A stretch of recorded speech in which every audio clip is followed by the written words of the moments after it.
முடியாம எல்லாம் போய் இருட்டு அறையில போய் வீட்டை பூட்டிக்கிட்டு வெளியில வராம பயந்து கிடந்தோம்.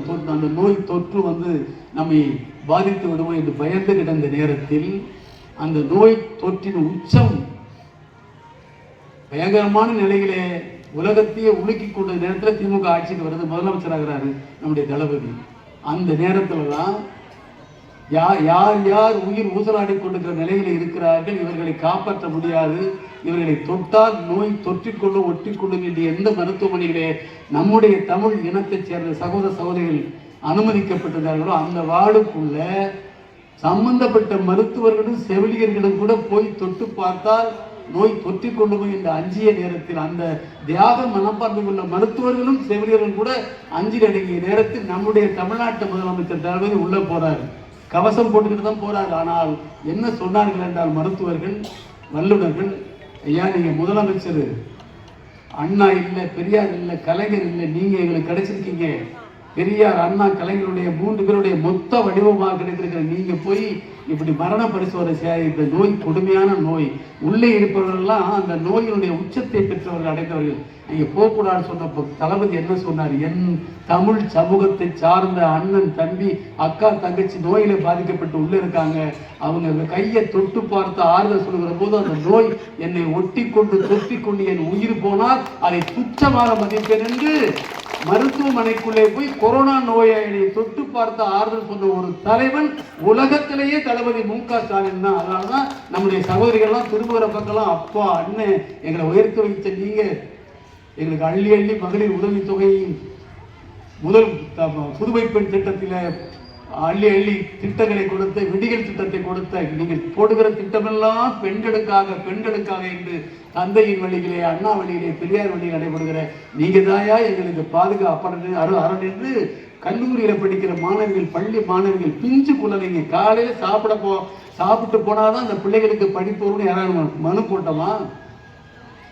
நீதி கட்சியில சென்னையில போயிட்டு சோறு போட்டாங்க. விருதுநகர் காமராஜர் பிச்சை எடுத்தாவது என் தமிழ்நாட்டு மக்களுக்கு மதிய உணவு போட்டாரு. எம்ஜிஆர் அவர்கள் சத்துணவு போட்டாரு. அந்த சத்துணவை கூட உண்மையான சத்துணவாக, முட்டையோடு கூடிய சத்துணவாக கலைஞர் போட்டாரு. ஆனால் காலையில பசியோடு போகிற பிள்ளைக்கு எப்படி கல்வி வரும் என்று சிந்தித்த ஒரு தலைவன் தளபதி மு.க. ஸ்டாலின் தான்.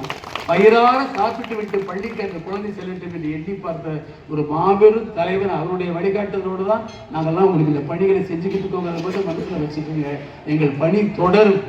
நீங்களா யோசிச்சு, நீங்களா சிந்திச்சு, யாரு நாட்டு மக்களுக்கு உழைக்கிறவங்க, தியாகம் பண்ணவங்க, யாரு ஓட்டுக்காக மக்கள் சந்திக்க வரவங்க இல்லைன்னு நினைக்க போறீங்களோ அவங்களுக்கு ஓட்டு போடுங்க. அந்த ஓட்டு எங்களுக்கு கிடைச்சா நாங்கள் ஏற்றுக்கிறோம். ஆனால் எந்த நடிகனையும் நம்பி ஏமாந்து விடாதீர்கள். அதை மட்டும் உங்களுக்கு சொல்லி இப்பொழுது எங்களுடைய மிச்சம் பண்ணி கொடுத்த தலைவர் நம்முடைய முதலமைச்சர் தலைவர் தளபதி. ஆக விடியல் பயணம், அதுக்கு பின்னாடி இன்னைக்கு நம்ம பிள்ளைங்க கல்லூரியில் மேல் படிப்பு படிக்கணும்னா மாதம் 1000 ரூபாயை தரேன், என் பிள்ளைங்க நீங்கள் தமிழ்நாட்டு பெண்கள் படிக்க வைக்கிறேன் என்று மாதம் 1000 ரூபாயை நம்முடைய உயர்கல்வி படிக்கின்ற பெண்களுக்கு, காலேஜுக்கு போகிற பிள்ளைங்களுக்கு கொடுக்கின்ற முதலமைச்சர் இந்திய நாட்டில் ஒரே முதலமைச்சர் நம்முடைய முதலமைச்சர் மட்டும்தான்.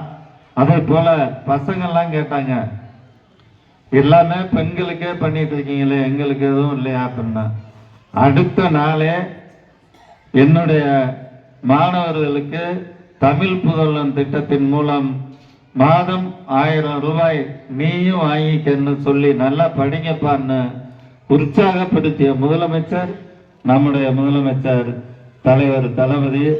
ஆக நிறைய திட்டங்கள் சொல்லிக்கொண்டே போகலாம். ஏதாவது பாருங்க, இருட்டிருச்சுப்பா.